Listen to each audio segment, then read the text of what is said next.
Hey everyone, and welcome back to our channel. So in today's video, I'll show you how you can delete your Thread account without deleting Instagram.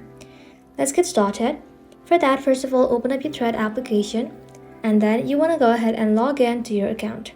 Once you have logged in, go ahead and simply tap on the profile right over here. Inside here, go ahead and tap on this true line icon.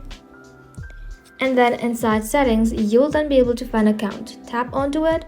Inside here, go ahead and tap on delete or deactivate profile. If you would like to deactivate, go ahead and tap on deactivate profile.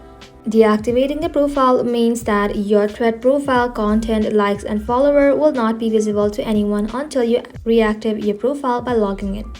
If you wish to delete your profile, which is permanent, it means that your Thread profile content, like and follower will be hidden before being permanently removed in 30 days. Tap on delete profile, enter your password, and then go ahead and tap on delete Thread profile again and confirm it again. And just like that, you'll then be able to delete Thread's account without deleting Instagram.